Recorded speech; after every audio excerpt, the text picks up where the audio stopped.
ओम नमो भगवते वासुदेवाय। भगवान बृहस्पति देव की पूजा अर्चना के लिए बृहस्पतिवार को व्रत करके बृहस्पतिवार व्रत की कथा का श्रवण करना चाहिए। बृहस्पतिवार का व्रत करने और व्रत कथा सुनने से स्त्री पुरुषों की सभी मनोकामनाएं पूरी होती है। इस व्रत से धन संपत्ति की प्राप्ति होती है, निसंतानों को पुत्र प्राप्ति होती है, परिवार में सुख शांति बनी रहती है, सभी आनंद पूर्वक रहते हैं। इस व्रत में व्रत कथा का श्रवण करने का विशेष महत्व है। अब आइए सुनते हैं बृहस्पतिवार व्रत कथा। प्राचीन समय की बात है। भारत में एक राजा राज्य करता था। वह बड़ा प्रतापी तथा दानी था। वह नित्य प्रति मंदिर में भगवत दर्शन करने जाता था। वह ब्राह्मण और गुरु की सेवा किया करता था। उसके द्वार से कोई भी याचक निराश होकर नहीं लौटता था। वह प्रत्येक गुरुवार को व्रत रखता एवं पूजन करता था। हर दिन गरीबों की सहायता करता था। परंतु यह सब बातें उसकी रानी को अच्छी नहीं लगती थी। वह न तो व्रत करती और न किसी को एक भी पैसा दान में देती थी। वह राजा से भी ऐसा करने को मना किया करती थी। एक समय की बात है।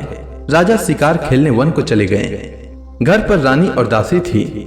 उस समय गुरु बृहस्पति साधु का रूप धारण कर राजा के दरवाजे पर भिक्षा मांगने आए। साधु ने रानी से भिक्षा मांगी तो वह कहने लगी, हे साधु महाराज, मैं इस दान और पुण्य से तंग आ चुकी हूँ। इस कार्य के लिए तो मेरे पति देव ही बहुत हैं।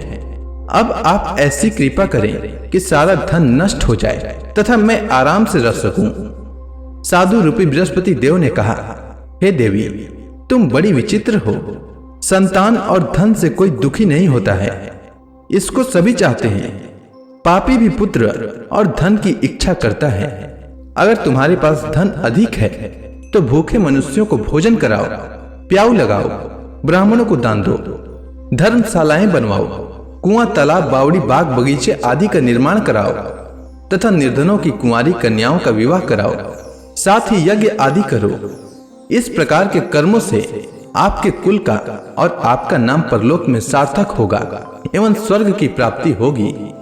परंतु रानी साधु की इन बातों से खुश नहीं हुई। उसने कहा, हे साधु महाराज, मुझे ऐसे धन की आवश्यकता नहीं जिसको मैं अन्य लोगों को दान दूं तथा जिसको रखने और संभालने में ही मेरा सारा समय नष्ट हो जाए।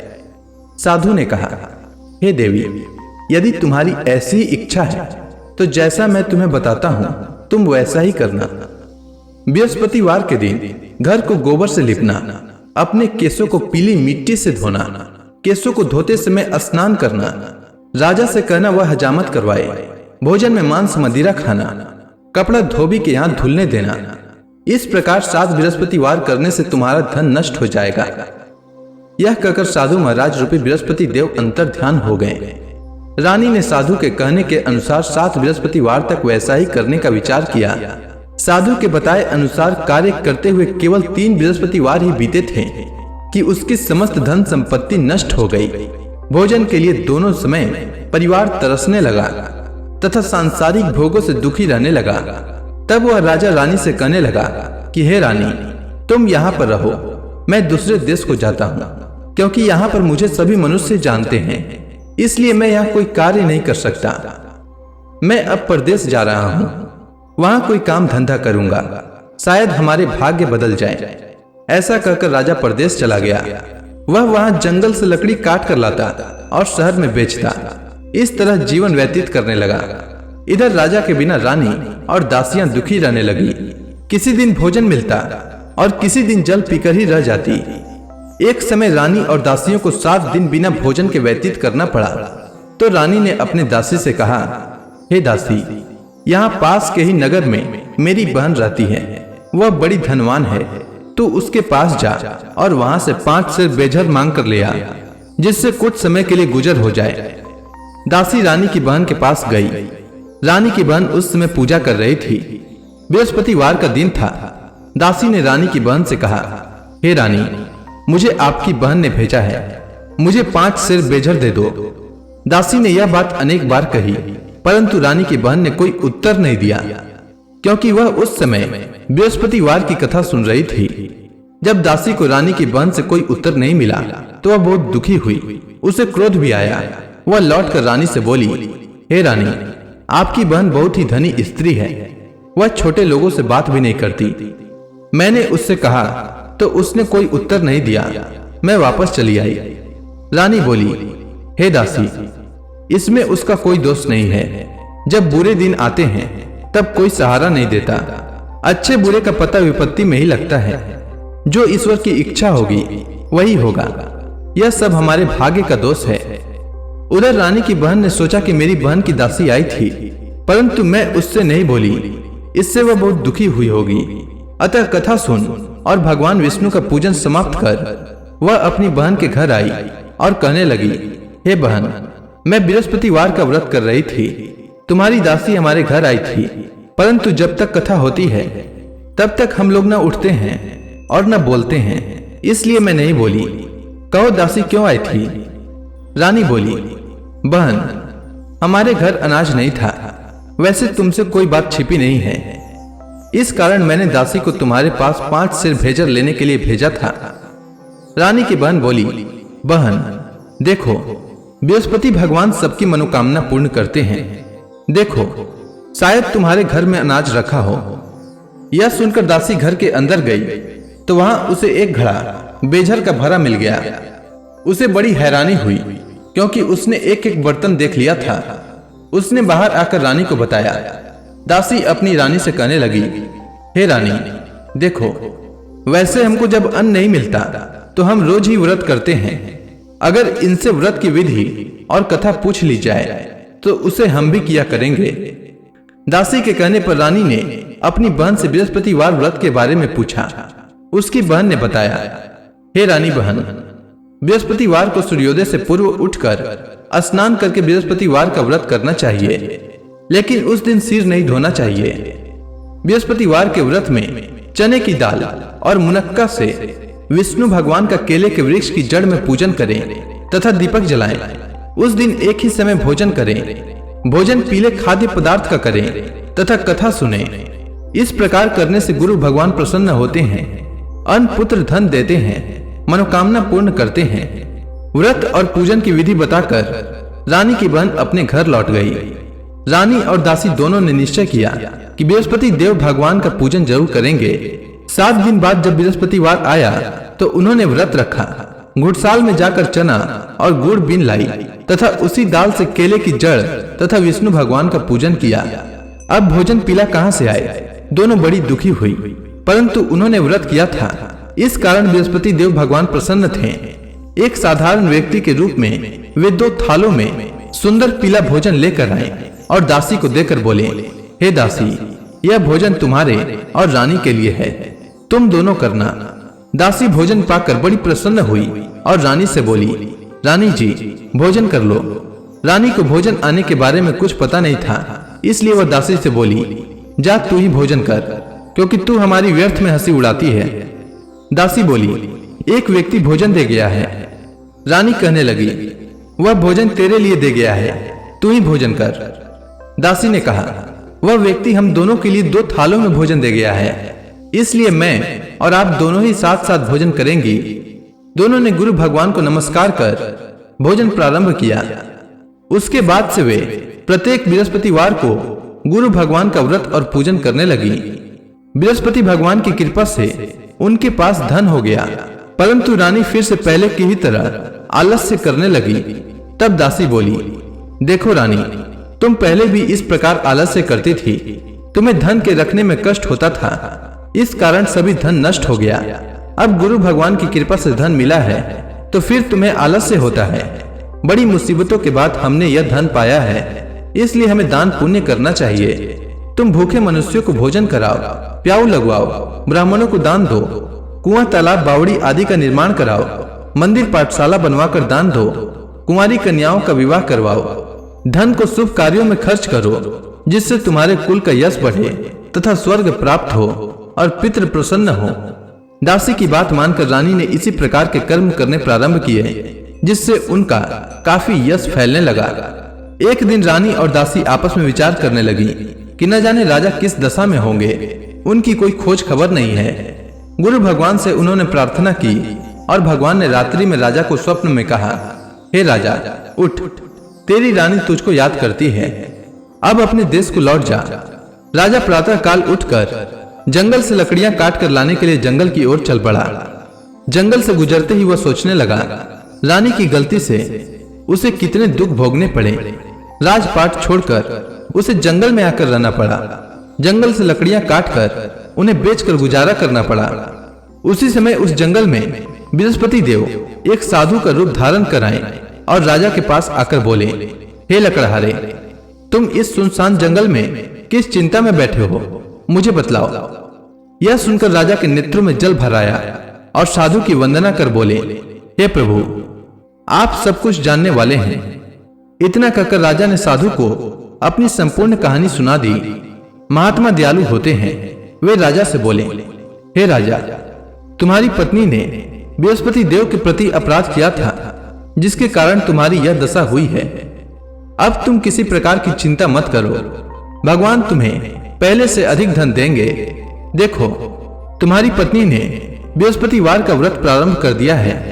अब तुम भी बृहस्पतिवार का व्रत करके चने की दाल व गुड़ जल के लोटे में डालकर केले का पूजन करो, फिर कथा सुनो। भगवान तुम्हारी सब मनोकामनाओं को पूर्ण करेंगे। साधु को प्रसन्न देखकर राजा बोला, हे प्रभु, मुझे लकड़ी बेचकर इतना पैसा भी नहीं बचता जिससे भोजन करने के उपरांत कुछ बचा सकूं। मैंने रात्रि में अपनी रानी को व्याकुल देखा है। मेरे पास कोई साधन नहीं जिससे समाचार जान सकूं। फिर मैं बृहस्पति देव की क्या कहानी सुनूं? मुझको तो कुछ भी मालूम नहीं है। साधु ने कहा, हे राजा, तुम किसी बात की चिंता मत करो। बृहस्पतिवार के दिन तुम रोजाना की तरह लकड़ियां लेकर शहर में जाओ। तुम्हें रोज से दुगना धन प्राप्त होगा, जिससे तुम भली भांति भोजन कर लोगे तथा बृहस्पति देव की पूजा का सामान भी आ जाएगा। बृहस्पति देव की कथा इस प्रकार है, सुनो। प्राचीन काल में एक बहुत ही निर्धन ब्राह्मण था। उसकी कोई संतान नहीं थी। वह नित्य पूजा पाठ करता, परंतु उसकी स्त्री बहुत मलिनता के साथ रहती थी। वह स्नान न करती और न किसी देवता का पूजन करती। प्रातःकाल उठते ही सर्वप्रथम भोजन करती, बाद में कोई अन्य कार्य करती। ब्राह्मण देवता बहुत दुखी रहते थे। पत्नी को बहुत समझाते, किंतु उसका कोई परिणाम न निकलता। भगवान की कृपा से ब्राह्मण की स्त्री को कन्या उत्पन्न हुई। वह कन्या अपने पिता के घर में बड़ी होने लगी। वह बालिका प्रातः स्नान करके भगवान विष्णु का जप करती। वह बचपन से ही बृहस्पतिवार का व्रत भी करने लगी। पूजा पाठ समाप्त कर विद्यालय जाती तो अपनी मुट्ठी में जौ भर कर ले जाती और पाठशाला जाने के मार्ग में डालती जाती। वही जौ स्वर्ण के हो जाते तो लौटते समय उनको बीनकर घर ले आती। एक दिन वह बालिका सूप में उन सोने के जौ को फटक कर साफ कर रही थी। तभी उसकी मां ने देख लिया और कहा, हे बेटी, सोने के जौ को फटकने के लिए सोने का सूप होना चाहिए। दूसरे दिन गुरुवार था। इस कन्या ने व्रत रखा और बृहस्पति देव से प्रार्थना करके कहा, हे प्रभु, यदि मैंने सच्चे मन से आपकी पूजा की हो तो मुझे सोने का सूप दे दो। बृहस्पति देव ने उसकी प्रार्थना स्वीकार कर ली। रोजाना की तरह वह बालिका जौ फैलाती हुई स्कूल चली गई। स्कूल से लौटकर जब वह जौ बीन रही थी तो बृहस्पति देव की कृपा से उसे सोने का सूप मिला। उसे वह घर ले आई और उससे जौ साफ करने लगी, परंतु उसकी मां का वही ढंग रहा। एक दिन की बात है, वह कन्या सोने के सूप में जौ साफ कर रही थी। उस समय उस नगर का राजकुमार वहां से होकर निकला। इस कन्या के रूप और सोने के सूप में जौ को साफ करते देखकर वह उस कन्या पर मोहित हो गया। राजमहल आकर वह भोजन तथा जल त्याग कर उदास होकर लेट गया। राजा को जब राजकुमार द्वारा अन्न जल त्यागने का समाचार ज्ञात हुआ तो अपने मंत्रियों के साथ वह अपने पुत्र के पास गए और बोले, हे बेटा, तुम्हें किस बात का कष्ट है? किसी ने अपमान किया है अथवा कोई और कारण है? मुझे बताओ, मैं वही करूंगा जिससे तुम्हें प्रसन्नता हो। राजकुमार ने अपने पिता की बातें सुनी तो वह बोला, मुझे आपकी कृपा से किसी बात का दुख नहीं है। किसी ने मेरा अपमान नहीं किया है, परंतु मैं उस लड़की के साथ विवाह करना चाहता हूं जो सोने के सूप में जौ साफ कर रही थी। यह सुनकर राजा आश्चर्य में पड़ गया और बोला, हे बेटा, इस तरह की कन्या का पता तुम्हें लगाओ। मैं उसके साथ तुम्हारा विवाह अवश्य ही करवा दूंगा। राजकुमार ने राजा को उस लड़की के घर का पता बतलाया। मंत्री उस लड़की के घर गया और राजा का आदेश ब्राह्मण को सुनाया। कुछ ही दिन बाद ब्राह्मण की कन्या का विवाह राजकुमार के साथ संपन्न हो गया। कन्या के घर से जाते ही उस ब्राह्मण देवता के घर में पहले की भांति गरीबी का निवास हो गया। अब भोजन के लिए भी अन्न बड़ी मुश्किल से मिलता था। एक दिन दुखी होकर ब्राह्मण अपनी पुत्री से मिलने गया।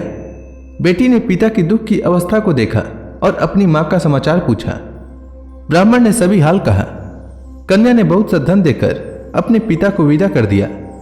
इस तरह ब्राह्मण का कुछ समय सुखपूर्वक व्यतीत हुआ, लेकिन कुछ दिन बाद फिर वही हाल हो गया। ब्राह्मण फिर अपनी कन्या के यहाँ गया और सभी हाल कहा तो पुत्री बोली, हे पिताजी, आप माता जी को यहाँ लिवा लाओ, मैं उन्हें वह विधि बता दूंगी जिससे गरीबी दूर हो जाए।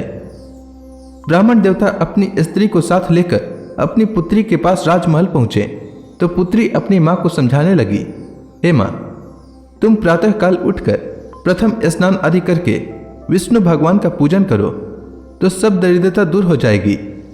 परंतु उसकी मां ने उसकी एक बात नहीं मानी। वह प्रातःकाल उठकर अपनी पुत्री का बचा जूठन खा लेती थी। एक दिन उसकी पुत्री को बहुत गुस्सा आया। उसने एक रात एक कोठरी से सारा सामान निकाल दिया और अपनी मां को उसमें बंद कर दिया। प्रातः उसमें से उसे निकाला तो स्नान आदि करा के पूजा पाठ करवाया तो उसकी मां की बुद्धि ठीक हो गई। इसके बाद वह नियम से पूजा पाठ करती और प्रत्येक बृहस्पतिवार को व्रत रखने लगी। इस व्रत के प्रभाव से उसकी मां भी बहुत धनवान हो गई और बृहस्पति देवता के प्रभाव से स्वर्ग को गई। वह ब्राह्मण भी सुखपूर्वक इस लोक का सुख भोग कर स्वर्ग को प्राप्त हुआ। इस तरह कहानी कहकर साधु देवता वहां से लोप हो गए। धीरे धीरे समय व्यतीत होने पर फिर बृहस्पतिवार का दिन आया। राजा जंगल से लकड़ी काटकर किसी शहर में बेचने गया। उसे उस दिन और दिनों से अधिक धन मिला। राजा ने चना गुड़ आदि लाकर बृहस्पतिवार का व्रत किया। उस दिन से उसके सभी क्लेश दूर हो गए। परंतु जब अगला गुरुवार का दिन आया तो वह बृहस्पतिवार का व्रत करना भूल गया। इस कारण बृहस्पति भगवान नाराज हो गए। उस दिन उस नगर के राजा ने विशाल यज्ञ का आयोजन किया तथा अपने समस्त राज्य में घोषणा करवा दी कि कोई भी मनुष्य अपने घर में भोजन न बनाए तथा आग भी न जलाए। समस्त लोग मेरे यहाँ भोजन करने आवे। इस आज्ञा को जो न मानेगा उसको फांसी की सजा दी जाएगी। राजा की आज्ञानुसार राज्य के सभी वासी राजा के भोज में सम्मिलित हुए, लेकिन लकड़हारा कुछ देर से पहुंचा, इसलिए राजा उसको अपने साथ महल में ले गए। जब राजा लकड़हारे को भोजन करा रहे थे तो रानी की दृष्टि उस खुटी पर पड़ी जिस पर उसका हार लटका हुआ था। उसे हार खुटी पर लटका दिखाई नहीं दिया। रानी को निश्चय हो गया कि मेरा हार इसी लकड़हारे ने चुरा लिया है। उसी समय सैनिक बुलवाकर उसको जेल में डलवा दिया। जब लकड़हारा जेल खाने में गया तो बहुत दुखी होकर विचार करने लगा कि न जाने कौन से पूर्व जन्म के कर्म से मुझे यह दुख प्राप्त हुआ है, और उसी साधु को याद करने लगा जो जंगल में मिला था। तत्काल बृहस्पति देव साधु के रूप में प्रकट हो गए और उसकी दशा को देखकर कहने लगे, अरे मूर्ख, तूने बृहस्पति देवता की कथा नहीं कही, इसी कारण तुझे दुख प्राप्त हुआ है। अब चिंता मत कर। बृहस्पतिवार के दिन जेल खाने के दरवाजे पर 4 पैसे पड़े मिलेंगे। उनसे तू बृहस्पति देव की पूजा करना तो तेरे सभी कष्ट दूर हो जाएंगे। अगले बृहस्पतिवार उसे जेल के द्वार पर 4 पैसे मिले। राजा ने पूजा का सामान मंगवाकर कथा कही और प्रसाद बांटा। उसी रात्रि को बृहस्पति देव ने उस नगर के राजा को स्वप्न में कहा, हे राजा, तूने जिस आदमी को जेल खाने में बंद कर दिया है वह निर्दोष है, वह राजा है, उसे छोड़ देना। रानी का हार उसी खुटी पर लटका हुआ है। अगर तू ऐसा नहीं करेगा तो मैं तेरे राज्य को नष्ट कर दूंगा। राजा प्रातःकाल उठा और खुटी पर हार टंगा देखकर लकड़हारे को बुलाकर क्षमा मांगी तथा राजा के योग्य सुंदर वस्त्र आभूषण भेंट कर उसे विदा किया। गुरुदेव की आज्ञानुसार राजा अपने नगर को चल दिया। राजा जब नगर के निकट पहुंचा तो उसे बड़ा ही आश्चर्य हुआ। नगर में पहले से अधिक बाग, तालाब और कुएं तथा बहुत सी धर्मशालाएं, मंदिर आदि बने हुए थे। राजा ने पूछा कि यह किसका बाग और धर्मशाला है। तब नगर के सब लोग कहने लगे कि यह सब रानी और दासी द्वारा बनाए गए हैं। राजा को आश्चर्य हुआ और गुस्सा भी आया। जब रानी ने खबर सुनी कि राजा आ रहे हैं तो उसने अपनी दासी से कहा, हे दासी, देख, राजा हमको कितनी बुरी हालत में छोड़ गए थे। वह हमारी ऐसी हालत देखकर लौट न जाएं, इसलिए तू दरवाजे पर खड़ी हो जा। रानी की आज्ञा अनुसार दासी दरवाजे पर खड़ी हो गई। जब राजा आए तो उन्हें अपने साथ महल में लिवा लाई। तब राजा ने क्रोध करके अपनी तलवार निकाली और पूछने लगा, बताओ, यह धन तुम्हें कैसे प्राप्त हुआ है? तब रानी ने बताया, हमें यह सब धन बृहस्पति देव के व्रत के प्रभाव से प्राप्त हुआ है। राजा ने तब निश्चय किया कि 7 रोज बाद तो सभी बृहस्पति देव का पूजन करते हैं, परंतु मैं रोजाना दिन में 3 बार कथा कहा करूंगा तथा रोज व्रत किया करूंगा। अब हर समय राजा के दुपट्टे में चने की दाल बंधी रहती तथा दिन में 3 बार कथा कहता। एक रोज राजा ने विचार किया कि चलो अपनी बहन के यहां हो आवे। इस तरह का निश्चय कर राजा घोड़े पर सवार हो अपनी बहन के यहां चल दिया। मार्ग में उसने देखा कि कुछ आदमी एक मुर्दे को लिए जा रहे हैं। उन्हें रोककर राजा कहने लगा, अरे भाइयों, मेरी बृहस्पतिवार की कथा सुन लो। वे बोले, लो, हमारा तो आदमी मर गया है, इसको अपनी कथा की पड़ी है। परंतु कुछ आदमी बोले, अच्छा कहो, हम तुम्हारी कथा भी सुनेंगे। राजा ने दाल निकाली और कथा कहनी शुरू कर दी। जब कथा आधी हुई तो मुर्दा हिलने लगा और जब कथा समाप्त हुई तो राम राम करते हुए वह मुर्दा खड़ा हो गया। राजा आगे बढ़ा। उसे चलते चलते शाम हो गई। आगे मार्ग में उसे एक किसान खेत में हल चलाता मिला। राजा उससे बोला, अरे भैया, तुम मेरी बृहस्पतिवार की कथा सुन लो। किसान बोला, जब तक मैं तेरी कथा सुनूंगा तब तक 4 हरया जोत लूंगा। जा अपनी कथा किसी और को सुनाना। राजा आगे चलने लगा। राजा के हटते ही बैल पछाड़ खाकर गिर गए तथा किसान के पेट में बहुत जोर से दर्द होने लगा। उसी समय किसान की पत्नी रोटी लेकर आई। उसने जब यह देखा तब हाल पूछा। बुढ़िया दौड़ी दौड़ी उस घुड़सवार के पास गई और उससे बोली, मैं तेरी कथा सुनूंगी, तू अपनी कथा मेरे खेत पर ही चलकर कहना। राजा ने लौटकर बुढ़िया के खेत पर जाकर कथा कही, जिसके सुनते ही बैल खड़े हो गए तथा किसान के पेट का दर्द भी बंद हो गया। राजा अपनी बहन के घर पहुंच गया। बहन ने भाई की खूब मेहमानी की। दूसरे रोज प्रातःकाल राजा जागा तो वह देखने लगा कि सब लोग भोजन कर रहे हैं। राजा ने जब अपनी बहन से पूछा कि ऐसा कोई मनुष्य है जिसने भोजन नहीं किया हो जो मेरी बृहस्पतिवार की कथा सुन ले, तो बहन बोली, हे भैया, यह देश ऐसा ही है। पहले यहाँ के लोग भोजन करते हैं, बाद में अन्य काम करते हैं। अगर पड़ोस में कोई हो तो दिखाती हूं। ऐसा कहकर बहन देखने चली, परंतु उसे कोई भी ऐसा व्यक्ति नहीं मिला जिसने भोजन न किया हो। वह एक कुम्हार के घर गई जिसका लड़का बीमार था। उसे मालूम हुआ कि उसके यहाँ 3 दिन से किसी ने भोजन नहीं किया है। रानी ने अपनी भाई की कथा सुनने के लिए कुम्हार से कहा। वह तैयार हो गया। राजा ने जाकर बृहस्पतिवार की कथा कही, जिसको सुनकर उसका लड़का ठीक हो गया। अब तो राजा की प्रशंसा होने लगी।